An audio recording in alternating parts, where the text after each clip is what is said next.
There it is.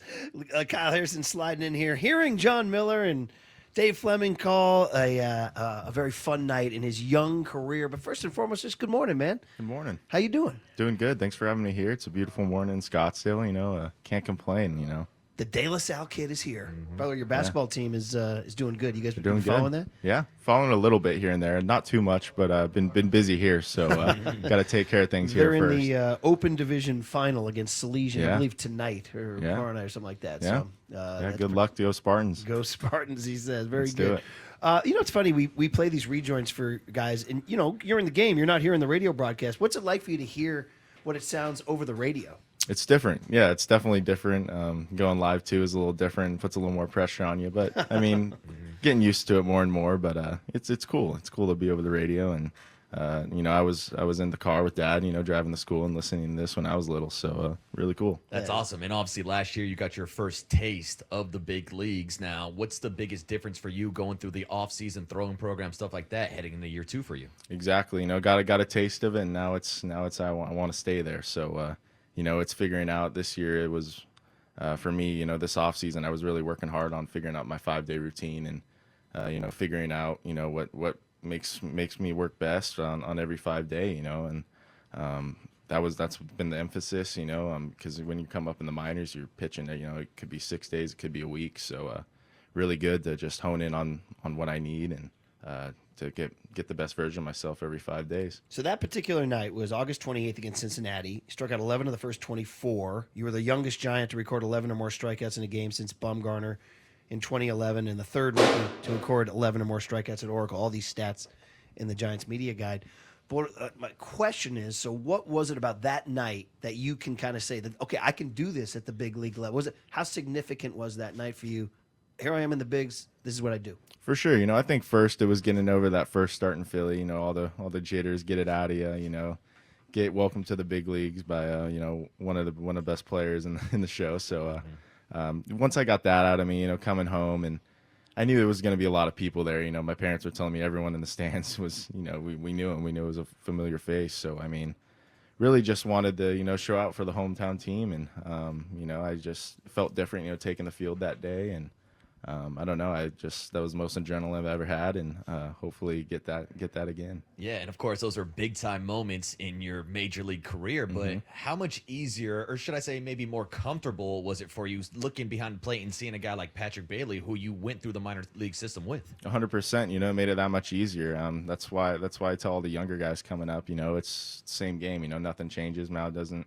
Distance to the plate doesn't change. Patty's still behind there. Most of these guys have had Patty coming up through the career. So, no, it's been good, man. We're just trying to figure out how to compete and stay around the zone and, attack some guys. Kyle Harrison's voice you hear as we were live at Scottsdale Stadium. Yeah, and I just wanted to follow up because I know we talked about this a little bit down in San Jose and Fan Fest. We were talking about the beer batter down at old San Jose Muni and going out to that 2021 season when you were throwing to Patrick Bailey, Casey Schmidt was at third base, Marco Luciano, Luis Matos, and then you guys ended up actually being champions that year in the low A division, and then next year in Eugene, you guys were also champions. Yeah. So having that success together as minor leaguers, what does that show to Giants fans that you guys have won before that you could do it here at the major league level? Exactly.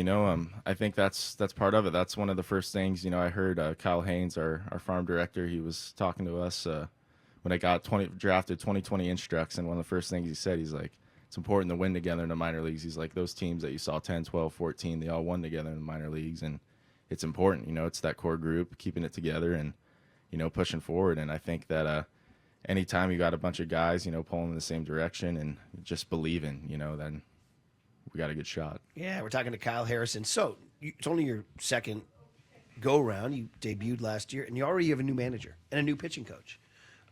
We've been talking a lot about this in the 2 days we've been here. For those of us who remember the days of the Hum Babies, Matt Williams and Bob Melvin, and it's a different attitude than Kapler and that crew were kind of had a different style. How would you say, from your perspective, you're young kids, you're all very new to you, how different is the message and or philosophy? Yeah, it's different to say the least. I know last year I was a little more nervous coming in just because it was my first spring training. Didn't know what to expect, but I mean, we got all the guys up here in the clubhouse. No one's down in the dungeon down on this stadium locker room. So, I mean, it's good vibes here, man. Everyone's getting to know each other. All the younger guys are getting to know the older guys, and it's just a different feel, with the coaches, and you could tell that it's really attention to detail oriented, and they take the time, and we're putting in the work, and we're gonna have to work harder than any other team out there this year. So we're gonna be locked in. And then Brian Price, he was in here at 6 a.m. talking to us, and it's pretty. I mean, not to oversimplify, but he was saying, "I want my starters to go longer." To 100%. simplify it, is that the message? That's the message. He's been nothing but good in the bullpens. He's been working my butt off, and he's been just tweaking every little thing about me, and just not even worrying about necessarily the outcome, and he's just more worried about the feel of things, and it's good to have someone that's pitching, and talking to you like a pitcher, and not really caring about the iPad too much, and back to this is the game that we've played our whole lives, and let's go play it. And I think the guy that's kind of set the perfect example for the type of pitcher you want would be Logan Webb, who led major leagues in innings pitched last year. Now, coming into the season, you guys have a very young rotation. So how much has Logan Webb stepped up as a leader so far, kind of being the ace of this rotation? 100%. Yeah, he stepped up. He's getting to know everyone, like I said earlier, and he's taking the time, and he's really out there, and he's telling us all these points, tips and pointers, and telling us we need to go 6. Consistently. I know I got some heat for that, but I didn't mean it like that. I meant, if we're going to do it on a consistent basis, then you can't go 9 every day. But no, we got a bunch of young guys, but we're hungry. We're ready to go, and I don't think anyone should be, too worried about us. We've been doing it in the minors, and it's the same game. It's the same game. When you see guys come up and compete up there, and seeing guys like before me, Keaton, go up there, and just shows that it's possible, and if everyone's believing, then we're gonna have a good shot. Kyle Harrison, the voice you hear, the De La Salle kid, lefty, first, of course, the Giants draft pick in 2020. So if I'm doing my math right, I'm looking at the media guide right here. Last year, 65 innings in Sacramento, 2 innings in what's AC? 2 innings. Anyway, you bet 101 innings. Okay, that was your total biggest workload you've ever had, right? Yeah, I want to say the year before I probably threw a little more or something like that. In Richmond, I think I got around 115. Okay. Yeah, that's right. Eugene and Richmond, that is correct. You threw, So, realistic goal then, is there a number? I mean, I'm not going to put a number out there. I want to pitch every 5 days. That's the goal, and we're going to try to keep it that way. And we'll run into that problem when we get into it. But right now, it's just getting ready to compete for a spot, and get those guys out. Kyle Harrison, obviously live with us from Scottsdale Stadium. And Kyle, I kind of want to talk to you about your arsenal. I know we've talked before about developing that changeup, working on a cutter. When people talk about you, the first thing we talk about is the electric fastball. But I'm curious, after seeing what someone like Camilo Doval has done with his repertoire, moving, just adding a 2-seam into his arsenal, are you ever flipping grips, testing out a 2-seamer, and do you think that could be something you add to your arsenal? Yeah, not necessarily a 2-seamer, but I added the cutter this year. It's something I threw a little bit last year, but it was new, and Patty was catching me, so he didn't call it much. But he's liking it so far, and then working on the changeup as well. So really just trying to refine my pitches and mix it up. That's the thing. I know hitters during lives were facing me, and they were like, he's probably not going to throw the changeup much, and first thing a couple changeups in a row, just to kind of mix it up and figure out how I want to get these guys out, because you can't just beat everyone with the fastball and slider. You got to have some other stuff to get you into advantage counts. And when it comes to Logan Webb as a leader of this rotation, how much do you pick his brain about his changeup grip? That's one of the best changeups in major leagues. I've been trying to figure it out every day. I'm like, how do you throw it again? How do you throw it again? I'm like, God, I just might be missing it by a little, But no, it's good to pick his brain, and just the way he ticks, it's kind of cool to see. And Logan Webb is great about filling up the zone and going deep, and that's simple. I mean, listen, as long as you've been on the mound, throw strikes, kid. Little league, throw a strike, whatever. It's the name of the game. Easy for you to say, right? So let's talk about that.